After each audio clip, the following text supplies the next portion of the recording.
انسانی تربیت کے لیے، تکمیل اخلاق کے لیے، بندہ مومن کی کردار سازی کے لیے، افکار و نظریات کو رجوع الی اللہ کا سبق دینے کے لیے جو انداز قرآن مجید نے اختیار فرمایا ہے وہ حکیمانہ بھی ہے، مؤثر بھی ہے اور بہت جلد سمجھ آنے والا بھی۔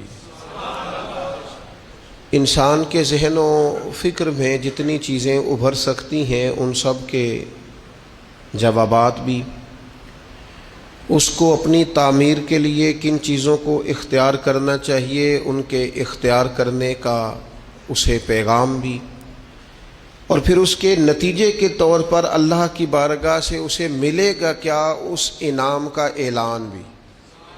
قرآن مجید فرقان حمید کا یہ خاص خاصہ ہے۔ قرآن حکیم کی سورہ انفال میں سے 3 آیات میں نے تلاوت کی ہیں۔ اللہ کریم نے دیکھیے یہاں ان تینوں آیات کے اندر کس مؤثر انداز میں اور کس خوبصورت پیرائے کے اندر ہمیں سمجھایا ہے کہ ہم نے اپنی زندگی اس طرح کی بنانی ہے کہ رب رسول کی بارگاہ میں قبول ہو جائے، اللہ کے انعامات نصیب ہوں۔ ارشاد فرمایا یا ایھا الذین آمنوا لا تخونوا اللہ والرسول، اے ایمان والو اللہ اور اس کے رسول سے خیانت نہ کرو، رب و رسول سے خیانت نہ کرنا۔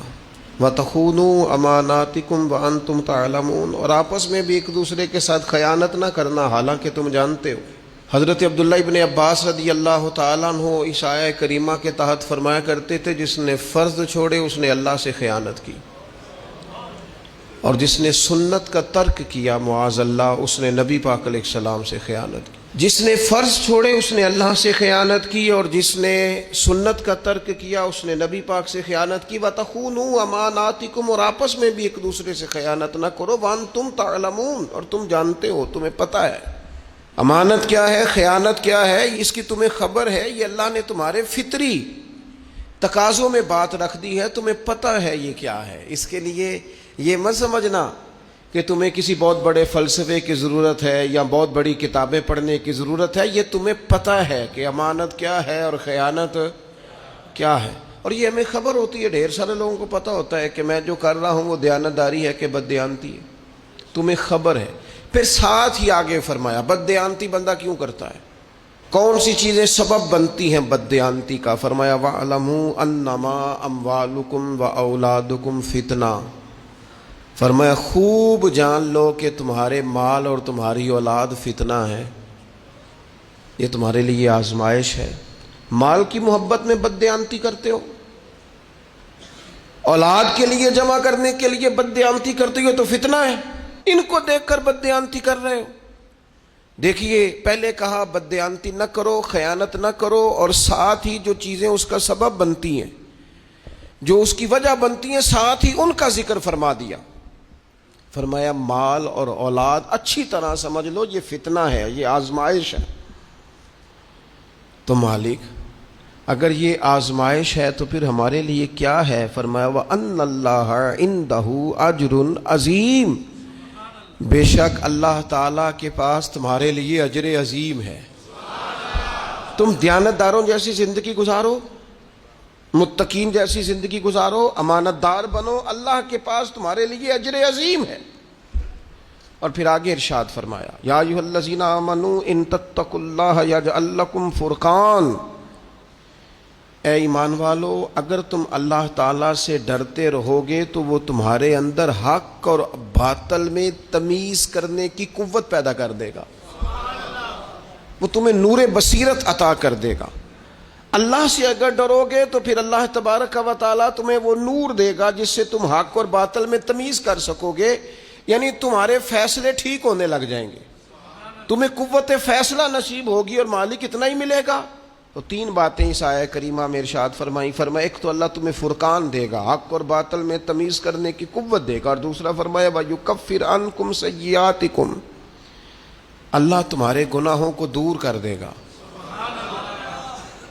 اللہ تمہارے گناہ تم سے دور کر دے گا۔ وَيَغْفِرْ لَكُمْ، اور رب تمہیں بخش دے گا اگر تم اللہ سے ڈرو گے۔ وَاللَّهُ ذُو الْفَضْلِ الْعَظِيمِ، اور اللہ تعالیٰ بڑا ہی فضل فرمانے والا ہے۔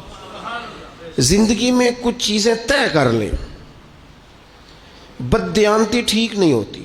جو آدمی ذرا سا بھی خائن ہوتا ہے نا تو وہ صرف مال کا خائن نہیں رہتا، وہ رازوں کا خائن بھی ہو جاتا ہے.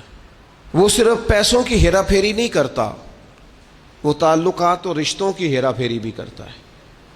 وہ تو پھر اسلامی حکومت کے راز بھی کھولنے شروع کر دیتا ہے. جو لوگ بددیانت ہو جاتے ہیں وہ پھر اتنے زیادہ بددیانت ہو جاتے ہیں کہ اپنے آپ کے ساتھ بھی امانت دار نہیں رہتے. جن کو جھوٹ بولنے کی عادت ہو جاتی ہے وہ اپنے آپ کے ساتھ بھی سچ نہیں بول. فرمایا لا تخون اللہ والرسول، اللہ رسول سے خیانت نہ کرنا، کبھی خائن نہ بننا. حضرت انس بن مالک رضی اللہ تعالیٰ عنہ فرماتے ہیں مجھے یاد نہیں کہ نبی پاک علیہ السلام نے ہمیں کبھی خطبہ دیا ہو اور خطبے میں امانت داری کا ذکر نہ فرمایا ہو. نہیں، ہر خطبے میں حضور فرماتے کہ اس کا کوئی دین نہیں جو امانت دار نہیں. یہاں بڑی ڈبیٹ ہوتی ہے، بڑے لوگ بیٹھتے ہیں اور بڑی جناب گہری باتیں ہوتی ہیں اور بڑا فلسفہ بیان کیا جاتا ہے اور کہتے ہیں ہم ذرا غور کریں، مل کے بیٹھیں اور دیکھیں کہ اس ملک کے بگڑنے کا سبب کیا ہے. کیا قانون کی پابندی نہیں ہو رہی؟ کیا معیشت اور معاشرت کا مسئلہ ہے؟ کیا ہر ادارہ اپنے دائرہ کار میں نہیں رہ رہا؟ کیا قانون کی بالادستی نہیں ہے؟ لوگ مختلف قسم کے ہیلے بہانے ڈھونڈتے ہیں کہ یہ وجہ ہے. قرآن مجید کی ان آیات اور احادیث کو سامنے رکھ کے میں کہتا ہوں میرے ملک کا سب سے بڑا مسئلہ بددیانتی ہے. یہاں سے خیانت ختم کر دی جائے، بددیانتی چھوڑ دی جائے، سارے مسئلے ٹھیک ہو جائیں. خیانت نہ کی جائے، کوئی نہ خیانت کرے، نہ رب سے کرے، نہ رسول سے کرے، نہ دین سے کرے، نہ اپنے منصب سے کرے، نہ اپنی سیٹ سے کرے، نہ اپنے عہدے سے کرے، نہ اپنے لوگوں سے کرے، نہ اپنے کارکنان سے کرے، نہ اپنے ووٹر سے کرے، نہ اپنے سپورٹر سے کرے. نہ کرے بددیانتی. پیر اپنے مریدوں سے کبھی نہ کرے، مرید اپنے شیخ سے کبھی نہ کرے، استاد اپنے شاگردوں سے بددیانتی کبھی نہ کرے، شاگرد پڑھنے میں اور سبق کو سمجھنے میں کبھی بددیانتی نہ کریں. یہ بددیانتی نکال دی جائے، دیانت دار انسان ہو جائے، دیانت دار. حضرت سیدنا عمر فاروق رضی اللہ تعالیٰ عنہ ارشاد فرمایا کرتے تھے، یہ کنز المال میں موجود ہے. حضرت عمر نے کہا ہے، میں نہیں کہہ رہا. حضرت عمر نے کہا ہے، میں نہیں کہہ رہا. سیدنا فاروق اعظم کا قول ہے، کنز المال میں موجود ہے. میں حوالہ دکھا سکتا ہوں پر میں نہیں کہہ رہا، پھر کہہ رہا ہوں. انہی کی محفل سوارتا ہوں، چراغ میرا ہے رات ان کی، انہی کے مطلب کی کہہ رہا ہوں، بس یہ زبان میری ہے باقی بات ان کی. انہی کی محفل سوارتا ہوں، چراغ میرا ہے رات ان کی، انہی کے مطلب کی کہہ رہا ہوں، زبان میری ہے بات. حضرت عمر فاروق رضی اللہ تعالیٰ عنہ فرماتے ہیں کسی شخص کی نماز اور کسی شخص کا روزہ تمہیں دھوکے میں نہ ڈال دے. ہاں فرماتے ہیں کسی کا نماز روزہ تمہیں دھوکے میں نہ ڈال دے. فرمایا چاہے وہ روزہ رکھے، چاہے وہ نماز پڑھے، جب تک وہ امانت دار نہیں اس کا کوئی دین نہیں. فرمانے لگے پڑھ نماز جتنی مرضی، رکھ روزے جتنے مرضی، لیکن اگر تو دیانت دار نہیں تو پھر تیرا کوئی بھی دین. کیا معنی سمجھ لیا لوگوں نے کہ بعض رسومات میں بعض چیزوں کو قید کر لیا تو دیندار ہو گئے. تو امانت دار کتنا ہے، تیرے اندر دیانت کتنی ہے، تو اپنے منصب کے ساتھ کس قدر زیادہ دیانت داری کا مظاہرہ کرتا ہے. اور ایک معنی یہاں حضرت قتادہ فرمایا کرتے تھے، یہ جو کہا نا قرآن مجید نے رب رسول سے خیانت نہ کرو، تو فرماتے ہیں اس کا مطلب ہے کہ رب رسول کا دین تمہارے پاس امانت ہے، اس سے کبھی خیانت نہ کرنا. مسلمانوں دیکھو حضور نے بڑی مشقت سے تم تک پہنچایا. حضرت صدیق اکبر نے زندگی لگا دی ہے اسے آگے پہنچانے میں. فاروق اعظم رات کو سوئے نہیں، دن کو روٹی نہیں کھائی، جگہ جگہ گھوم کے اس دین کی سرحدوں کی حفاظت کی. عثمان غنی نے اپنا کمایا ہوا مال بھی سارا لگا دیا. اور شیر خدا تو 10 سال کی عمر سے چلے تھے، اور جب 63 سال کی عمر میں انہیں زخم لگا اور وہ شہید ہو رہے تھے تو کہہ رہے تھے لوگوں مجھے کعبے کی رب کی قسم علی آج کامیاب ہو گیا ہے. وہ انہوں نے نا اس دین کو دیانت داری سے آ کے پہنچایا. پھر وقت آیا نا جب امام حسین پر کہ اب امانت آپ کے پاس ہے تو آپ نے بچانی ہے. حسین آپ عہدہ بچائیں گے کہ امانت؟ حسین بتائیے آپ زندگی بچائیں گے یا دین کی امانت بچائیں گے؟ بتائیے آپ بچے بچائیں گے یا دین کی امانت بچائیں گے؟ تو حسین ابن علی نے کہا یہ سارا کربلا میں نظر ڈال کے دیکھو، میرے علی اکبر سے لے کر قاسم تک، اور قاسم بن حسن سے لے کر علی اصغر تک، اور پھر یہ دیکھو نیزے پر جو بلند ہو رہا ہے یہ وہی شخص ہے جو مدینے والے رسول کے کندھوں پر بلند ہوا کرتا تھا۔ یہ دیکھ لو، ہم نے کچھ نہیں بچا کے رکھا، سارا کچھ پیش کیا ہے، اس لیے کہ اگر دین کی امانت ہم تک آئی ہے، ہمارے پاس بھی امانت آئی ہے۔ رسم، ناراض نہ ہو جائیں مجھ سے اساتذہ اور طلباء، پڑھنا پڑھانا وہ بھی رسم، محفلیں تقریریں سننا سنانا جلسے رسم، آنا جانا تصویریں، مشہور مولوی، مشہور نعت خواں، مشہور خطیب، مشہور قاری، رسم۔ تڑپ کے اقبال کہنے لگے رہ گئی رسم ازاں، رہ گئی رسم ازاں، روح بلالی نہ رہی، دیکھو یہاں فلسفہ رہ گیا ہے، تلقین غزالی نہ رہی۔ کچھ بھی نہیں پیچھے، چند رسومات کے پابند مسلمان اور چھٹی۔ لا تخون اللہ والرسول، اللہ اور اس کے رسول سے کبھی خیانت، یہ تمہارے پاس امانت ہے، اس سے کبھی خیانت نہ کرو۔ جو آدمی امانت دار نہیں ہوتا، اور پھر نبی پاک علیہ السلام نے فرمایا، مستدرک کے اندر روایت موجود ہے، حضور علیہ السلام فرمانے لگے لوگوں پر ان قریب ایک زمانہ ایسا آئے گا کہ جس زمانے میں جھوٹے کو سچا کہا جائے گا اور سچے کو جھوٹا کہا جائے گا۔ فرمایا جس زمانے کے اندر بددیانت کو امانت دار کہا جائے گا اور امانت دار کو بددیانت کہا جائے گا۔ دیکھو بددیانت کو امانت دار کہہ رہے ہو، اتنے بڑے خائن کو امانت دار کہہ رہے ہو۔ میرے کریم نے فرمایا زمانہ آئے گا سچے کو جھوٹا، جھوٹے کو خرد کا نام جنو رکھ دیا، جنو کا خرد، جو چاہے آپ کا حسن کرشمہ ساز کرے، جو طبیعت میں آئے، جو مزاج یار میں آئے۔ لوگوں نے جھوٹے کا نام سچا، سچے کا نام، نبی پاک علیہ السلام فرمانے لگے لوگوں کو زکوٰۃ کا عامل بنایا جاتا ہے، زکوٰۃ اکٹھی کرنے کے لیے بھیجا جاتا ہے، واپس آ کے کہتے ہیں زکوٰۃ بھی اکٹھی کیا، ہمیں تحفے بھی ملے ہیں۔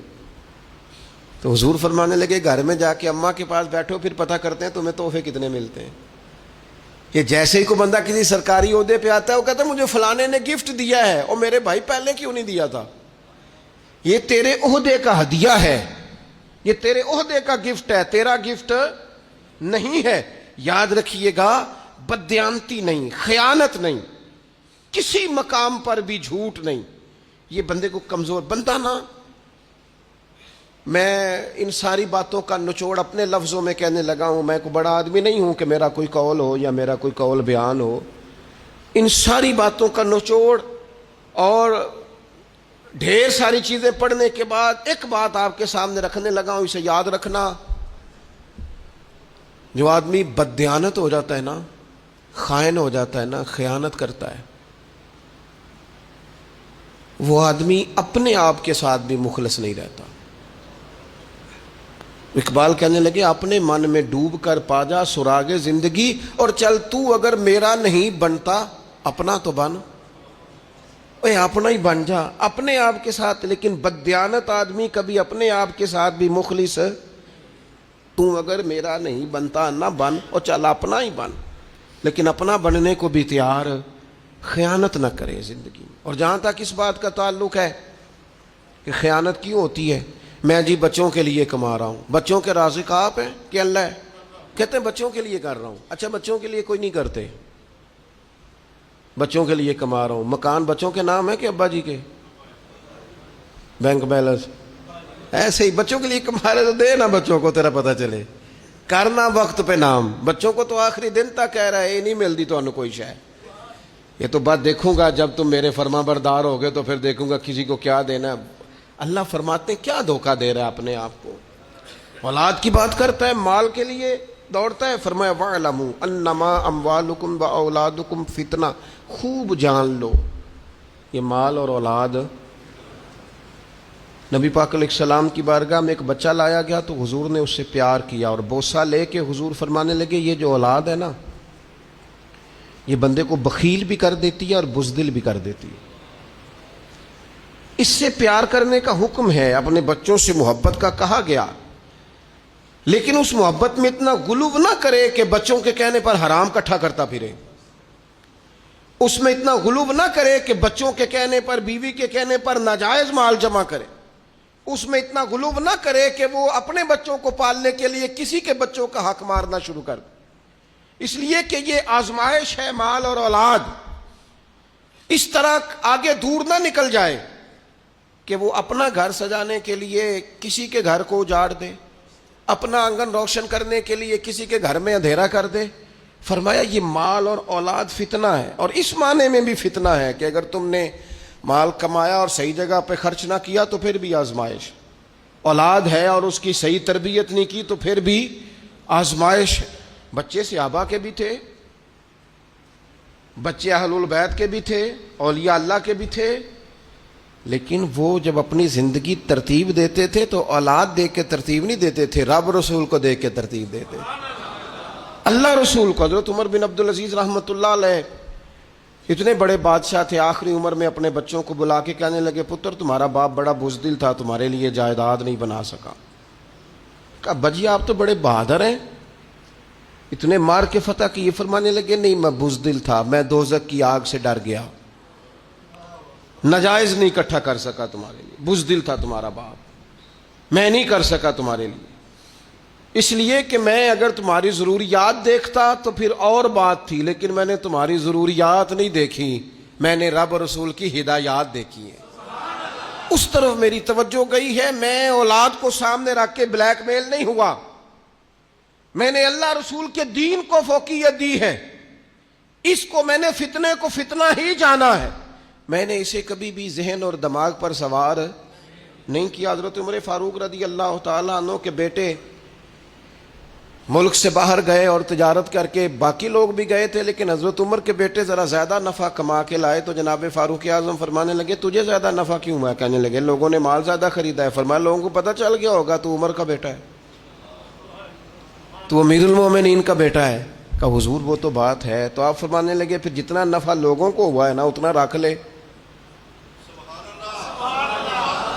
اور باقی مال غنیمت میں جمع کرا، اس لیے کہ وہ تیرا نفع نہیں ہے، وہ جس عہدے پہ تیرا باپ بیٹھا ہے اس عہدے کے نام کا نفع ہے، اسے جمع کرا۔ اپنے معاملات کو سمجھیں، چیزوں کو دیکھیں، ان پر غور کریں، تفکر کریں، فکر کریں۔ میں نے دیکھا ہے ادارے بنتے ہیں، ہاسپٹل بنتے ہیں، پھر اس کے بعد لوگ دیکھتے ہیں کہ میں اپنا فلانا رشتہ دار فلانی جگہ کیسے سیٹ کرا سکتا ہوں، ایک کو کنٹین پہ بٹھاتے ہیں، ایک کو فلانی جگہ بٹھاتے ہیں، ایک کو فلانی جگہ۔ یہ صاحب کون ہیں؟ جو پڑھے لکھے ہیں وہ دفتروں میں، جو ان پڑھ ہیں وہ فلاں گیٹ پہ، فلاں جگہ، فلاں جگہ۔ اقربا پروری عام ہو جاتی ہے، اگرچہ کام مشکل ہے کہ بندہ پھر اس کے بعد حوصلہ کرے اور اقربا پروری نہ کرے، رشتہ داروں کو آگے نہ لائے، کام مشکل ہے، لیکن یاد رکھنا جب بندہ بے لوث ہونا پھر بڑا آسان ہوتا ہے، جب اس کے سامنے ذاتی مفادات نہ ہوں، بڑے مقاصد ہوں، اس کے سامنے اس نے کچھ بڑا اچیو کرنا ہو، پھر اس کے لیے آسان ہوتا ہے۔ اپنی زندگی سے اس اور دوسری بات، ایک تو ہے نا اولاد کا فتنہ، مال بھی بڑا فتنہ ہے، 2 کو 4 کرنا، 4 کو 8 کرنا، 8 کو 16 کرنا بڑی بیماری ہے، اور جیسے جیسے عمر بڑھتی جاتی ہے حدیث پاک بتاتی ہے کہ پیسوں کی محبت بڑھتی جاتی انسان کے مزاج میں۔ نبی اکرم صلی اللہ تعالی علیہ وسلم نے اسے فتنہ کہا۔ ضرورت کے لیے ٹھیک ہے، لالچ کے لیے ٹھیک ہر شے پیسے نہیں یار، پیسوں سے صحت خریدی جاتی تو کبھی مالدار بیمار نہ ہوتے، پیسوں سے عزت خریدی جاتی تو پھر کبھی بھی کسی غریب کے حصے میں عزت نہ آتی، پیسوں سے زندگی خریدی جاتی تو شاید کبھی امیروں کو موت نہ آتی۔ یہ فتنہ ہے، اسے فتنہ سمجھا جائے۔ اور پھر آگے ارشاد فرمایا یہ 2 چیزیں فتنہ ہیں، لیکن فرمایا وَأَنَّ اللَّهَ عِندَهُ أَجْرٌ عَظِيمٌ، اللہ کے پاس تمہارے لیے بڑا اجر ہے، بڑا اجر ہے رب کے پاس۔ یا ایھا الذین آمنوا ان تتقوا اللہ یجعل لکم فرقان، اے لوگو اگر تم اللہ سے ڈرو گے تو اللہ تمہیں حق و باطل میں فرق کرنے کی قوت عطا کرے گا۔ زندگی میں انسان سے صحیح فیصلے ہو جائیں، یہ بھی بہت بڑی نعمت ہے۔ ہمارے ہاں لوگ سمجھتے ہیں میں اپنی چالاکی سے فیصلے کروں گا، چالاکی سے کام نہیں چلتا۔ اللہ کی دی ہوئی توفیق سے اگر بصیرت نصیب ہو جائے نا، اور یہ بصیرت تقوی سے نصیب ہوتی ہے۔ نبی پاک علیہ الصلوۃ والسلام فرماتے ہیں سب سے بڑی حکمت اللہ کا خوف ہے، اور فرمایا جب آدمی رب سے ڈرتا ہے تو اللہ اس کی زبان پر حکمت کے چشمے جاری کر دیتا ہے، دانائی ملتی۔ جب بندہ اللہ سے ڈرتا ہے، خوف خدا کے ساتھ فیصلے کرتا ہے تو اس کے فیصلے درست ہوتے ہیں، اللہ اسے نور بصیرت عطا کرتا ہے۔ اور نبی پاک علیہ الصلوۃ والسلام نے فرمایا مومن کی فراست سے ڈرو، یہ ترمذی میں موجود ہے، مومن کی فراست سے ڈرو، کیوں؟ فَإِنَّهُ يَنظُرُ بِنُورِ اللَّهِ۔ حضور فرماتے ہیں مومن جب دیکھتا ہے تو وہ صرف اس آنکھ سے نہیں دیکھتا، وہ اللہ تعالیٰ کے دیے ہوئے نور سے دیکھتا ہے۔ مومن کی فراست قلبی سے ڈرو، اسے اللہ دل کی آنکھیں عطا کرتا ہے۔ یہ کبھی اگر اقبال نے بھی کہا تھا کہ دل بینا بھی کر خدا سے طلب، آنکھ کا نور دل کا نور نہیں، اللہ سے نا دل کی آنکھیں مانگ، بصیرت والے فیصلے، اچھے فیصلے۔ یہ کب ہوتے ہیں؟ جب انسان اللہ سے ڈرتا ہے۔ جب لوگ سیاست کر کے، لوگوں سے ڈر کے، ووٹ پکے کرنے کے لیے اور گڈ بک میں رہنے کے لیے اور اپنا جو ہے وہ مورال تھوڑا اونچا رکھنے کے لیے فیصلے کرتے ہیں تو وہ ذاتیات پر مبنی ہوتے ہیں۔ ان فیصلوں سے اچھے فیصلوں کی توقع کی جا سکتی نہیں۔ اچھے فیصلے کون سے ہوتے ہیں؟ جو بصیرت کے ساتھ کیے جاتے ہیں، اور اللہ تعالیٰ لوگوں کو بصیرت دیتا ہے۔ حضرت ابو بکر صدیق کے بیٹے بھی صحابی ہیں، پوتے اور نواسے بھی صحابی ہیں، بڑی شان ہے اور جوان ہیں اور سمجھدار ہیں، لیکن اللہ نے انہیں بصیرت دی نا۔ انہوں نے وصال کے وقت ایک فیصلہ کیا، فیصلہ یہ کیا کہ میرے بعد حکمران سیدنا فاروق اعظم ہوں گے۔ یہ اللہ نے ان سے فیصلہ کرایا۔ لوگوں نے ان سے کہا کہ جناب آپ ایک سخت آدمی کو حکمران بنا رہے ہیں، تو حضرت صدیق اکبر فرمانے لگے میرے اوپر یہ وہ وقت ہے کہ جس وقت میں بڑا جھوٹا بندہ بھی سچ بولنے لگتا ہے، آخری وقت ہے میرے اوپر۔ آپ فرمانے لگے رب کی بارگاہ میں جاؤں گا، رب مجھ سے پوچھے گا نا حضور کی امت کس کے حوالے کر کے آیا ہے، تو عرض کروں گا مالک اس وقت امت میں جو سب سے بہترین آدمی تھا اس کے حوالے محبوب کی امت کر کے آیا۔ پھر حضرت ابو بکر کا یہ فیصلہ کیسا فیصلہ تھا کہ اسلامی سلطنت 24 لاکھ مربع میل تک پہنچ گئی۔ پھر ظالم ڈرتا تھا ظلم کرتے ہوئے، گھبراتا تھا، جرأت نہیں کرتا تھا۔ پھر سیدنا فاروق اعظم رضی اللہ تعالیٰ عنہ دن رات ایک کر دیا۔ وہ کیا فیصلہ تھا کہ جس نے اس امت کو آج تک ان فیصلوں کی روشنی سے نور دیا ہوا ہے۔ اپنی اچھے فیصلے زندگی میں اچھے، ایک فیصلہ ہی ہوتا ہے جو انقلاب برپا کر دیتا ہے۔ اور کئی دفعہ سب لوگ کچھ اور کہہ رہے ہو۔ وہ قائد اعظم محمد علی جناح نے گاندھی سے ایک دفعہ کہا تھا، اس نے کہا تھا گاندھی تیری اور میری سیاست میں ایک فرق ہے۔ تو گاندھی کہنے لگا وہ کیا فرق ہے؟ تو قائد اعظم کہنے لگے تو پہلے دیکھتا ہے کہ قوم کا مزاج کیا ہے، تو اس حساب سے فیصلہ کرتا ہے، میں یہ نہیں دیکھتا، میں دیکھتا ہوں کہ قوم کے لیے ٹھیک کیا ہے، میں وہ فیصلہ کر دیتا ہوں، میرا رب پھر وہی قوم کا مزاج بنا دیتا ہے۔ ہمارے ہاں بہت سارے لوگ ایسے ہیں جو دیکھتے ہیں آج کل کون سا پتہ پھینکنا ہے، وہ پتہ پھینک دیتے ہیں۔ جو لوگ لیڈر ہوتے ہیں نا، قائد ہوتے ہیں، وہ ماحول کے مطابق بات نہیں کرتے، وہ حکمت کے مطابق بات کرتے۔ اگر کسی کو اس بات سے بدعزمی ہو تو ہو جائے، وہ سمجھتے ہیں کہ وقت آئے گا کہ یہی فیصلہ مؤثر ہوگا۔ اب حضرت عمر کی باری آئی نا جب، تو میرے نبی پاک علیہ السلام نے فرمایا میرے عمر کی زبان پر اللہ نے حق جاری کر دیا ہے۔ عمر چونکہ رب سے ڈرتے تھے، اللہ نے ان کی زبان پر بصیرت جاری کر دی تھی۔ وہ جب بولتے تھے تو بصیرت سے بولتے، جب فیصلہ کرتے تھے تو بہترین کرتے، جب رائے دیتے تھے تو عمدہ دیتے تھے۔ شرط کیا ہے؟ یا ایھا الذین آمنوا ان تتقوا اللہ، ان تتقوا اللہ، اگر تم اللہ سے ڈرو گے یجعل لکم فرقان، پھر رب تمہیں نور بصیرت عطا کرے گا۔ پہلے تم ڈر جاؤ، فیصلے اللہ سے ڈر کے کرو۔ پھر وہ تمہیں بصیرت کا نور دے گا، روشنی دے گا۔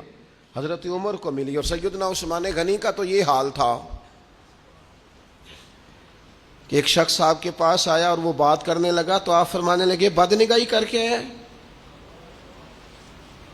اور اس کی حضور معاف کر دیں آنکھ بھٹک گئی تھی۔ حضرت سیدنا عثمان غنی کہنے لگے تیری آنکھوں میں مجھے زنا کے اثرات نظر آ رہے ہیں، اور تو دوسروں کی شکایتیں کر رہا ہے، دوسروں کے پردے کھول رہا ہے، حالانکہ اپنا تیرا یہ حال ہے۔ یہ نور بصیرت۔ اور پھر سیدنا مولا علی شیر خدا رضی اللہ تعالی عنہ، حضرت علی کو تو پھر حضور نے فرمایا نہ میں حکمت کا شہر ہوں، علی اس کا دروازہ ہے۔ ان کا تو پھر ماحول اس طرح کا تھا کہ وہ جو کسی سے فیصلہ نہیں نہ ہوتا تھا وہ حضرت علی چٹکیوں میں کر دیتے تھے۔ رات کا اندھیرا تھا، کوئی خاتون تھی جو اس وقت طبی معائنے کرتی تھی خواتین کو، بچے کی ولادت کے وقت لوگ اس کے گھر میں لے جاتے تھے، سمجھ لیں جس طرح آج کلینک ہوتے ہیں ڈاکٹروں کے۔ اس خاتون کے گھر میں 2 اکٹھے بچے پیدا ہوئے، رات کا وقت تھا، اندھیرا تھا، چراغ اچانک گل ہو گیا۔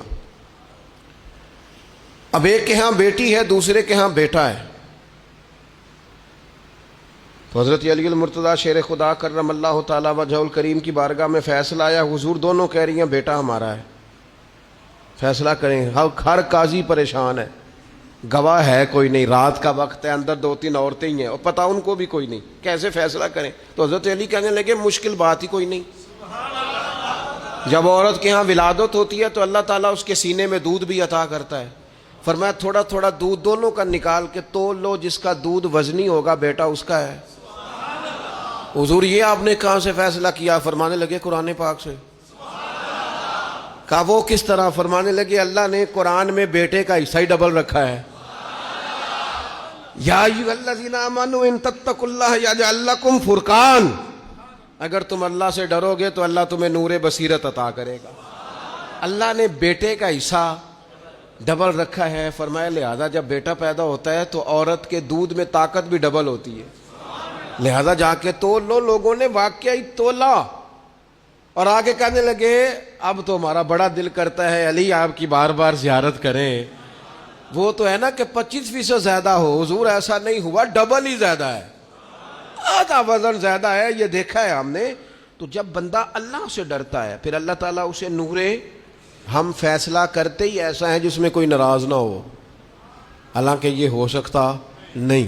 2 بندوں کا فیصلہ ہے تو ایک نے تو ناراض شروع کر دیں، جھوٹے کو ناراض کرنا، بددیانت کو ناراض کرنا شروع کر دیں۔ جس کی غلطی ہے جرت کے ساتھ اسے کہیں کہ تو غلط ہے، یہ کر دیں، یہ کریں۔ اس سے سوسائٹی کے اندر عدل پیدا ہوگا، انصاف پیدا ہوگا۔ ہم یہ جرت نہیں کرتے، ہم ہمت کے ساتھ فیصلہ نہیں کرتے، تو اللہ بصیرت کا نور یہ مل جاتا ہے۔ یہ مت سمجھا کریں کہ یہ صرف انہی لوگوں کا خاصہ تھا، رب کا قرآن سب کے لیے۔ اے ایمان والو اللہ سے ڈرو، اللہ تمہیں بصیرت کی روشنی عطا کرے گا۔ اپنی زندگی میں اگر رب سے ڈر کے فیصلے کریں گے تو فیصلے درست ہو جائیں گے۔ ارشاد فرمایا وَيُكَفِّرْ عَنْكُمْ سَيِّئَاتِكُمْ، اللہ نہ تمہارے گناہ تم سے دور کر دے گا۔ اور یکفر کا ایک معنی مفسرین کرام نے یہ بھی کیا ہے کہ اللہ تمہارے گناہ چھپا دے گا۔ اگر تم اللہ سے ڈرو گے نا ایمان والو، اگر تقوی اختیار کرو گے تو کبھی کسی غفلت کی وجہ سے کوئی غلطی ہو بھی گئی تو رب تمہیں رسوا نہیں کرے گا، تمہارے گناہ چھپا دے گا۔ اگر اللہ سے ڈرو گے تو تمہاری پردہ پوشی کی جائے گی، تمہارے گناہ چھپا دیے جائیں گے، تمہارے پردے ڈالے جائیں گے۔ شرط یہ ہے کہ ان تتقوا اللہ، اگر تم اللہ سے ڈرو تو یا اللہ صرف چھپائے جائیں گے، یعنی یہاں چھپ جائیں اور قیامت میں کھل جائیں۔ فرمایا وَيَغْفِرْ لَكُمْ، اور اللہ تمہیں معاف فرما دے گا، اللہ تمہیں بخش دے گا۔ وَاللَّهُ ذُو الْفَضْلِ الْعَظِيمِ، اللہ بڑے ہی فضل والا ہے۔ یہ 3 انعام اللہ تمہیں دے گا۔ ایک تو اللہ تمہیں بصیرت کی روشنی عطا کرے گا، نور بصیرت دے گا۔ ایک اللہ تمہارے گناہوں کو تم سے دور کر دے گا، تمہاری پردہ پوشی ہوگی۔ وَيَغْفِرْ لَكُمْ، اور تمہارے گناہوں کو بخش دے گا۔ کیوں؟ وَاللَّهُ ذُو الْفَضْلِ الْعَظِيمِ، اللہ بڑا ہی فضل کرنے والا ہے۔ اپنی زندگی میں کبھی خیانت نہ کریں، کبھی بددیانتی نہ کریں، دیانت داری سے، معاملہ فہمی سے۔ آپ واقف بندے کو دیکھ کر صرف اس کا کام نہ کریں، آپ اپنے منصب کا خیال کریں، منصب کی ذمہ داریاں ادا کریں، تعلقات کی صرف نہ ادا کریں، تعلق نبھانا بھی اچھی بات ہے پر منصب کا خیال کریں۔ آپ نے جو بھی جس منصب سے بھی آپ کا تعلق ہے نا، جس منصب سے بھی اگر ہماری کہیں نسبت ہے نا تو پھر ہمیں اس نسبت کا پاس بھی ہونا چاہیے۔ میں جی بہت اچھے پیر صاحب کا مرید ہوں تو پھر اس کا لحاظ کیا ہے؟ تو بیوی کو گالی دے معاذ اللہ تو بیوی کہے گی یہ سکھایا تجھے تیرے پیر صاحب نے، یہ سبق دیتے ہیں تجھے تیرے استاد صاحب۔ اماں کہے گی یہ تجھے انہوں نے نصیحت کی ہے، یہ تم نے سیکھا ہے۔ تو اگر نسبتیں اونچی ہوں تو پھر کردار بھی اونچا ہونا چاہیے، پھر اپنی ان تعلقات کا انسان کو دیانتدار بھی ہونا چاہیے۔ وہ آپ یقین کریں جتنا کسی شخص سے لوگ پیار زیادہ کرنے لگ جاتے ہیں نا، اس کی ذمہ داریاں بھی بڑھ جاتی ہیں۔ سب سیاں رل پانی نو چلیاں، وچوں کوئی موڑ سی پار کے تے جنہاں نے پار کے سر تے چایا ہے، اے پھر قدم رکھن ڈر ڈر کے۔ ان کے ذمہ دیانتداری ہے نا، اب یہ ڈر ڈر کے پھونک پھونک کے سوچ سمجھ جنہاں نے پار کے، کیونکہ ان کا دیوانہ ہوں، ان کا مجذوب ہوں۔ کیا یہ کم ہے کہ میں ان سے منسوب ہوں؟ حضور سید عالم علیہ الصلوۃ، وہ اقبال کہتے ہیں چوں بگویم بمسلمانم بلرزم، جب میں کہتا ہوں نا میں مسلمان ہوں تو میرا جسم کانپنے لگ جاتا ہے، میں مسلمان ہوں، حضور کا ماننے والا، چوں بگویم بمسلمانم بلرزم، اس لیے کہ میں لا الہ الا اللہ کی مشکلات کو جانتا ہوں۔ دیانتداروں جیسی زندگی گزاریں۔ آپ جو بھی ہیں اپنے منصب کا لحاظ کریں، اپنے عہدے کا، اپنی نسبت کا خیال کریں۔ اللہ سمجھنے کی توفیق عطا فرمائے۔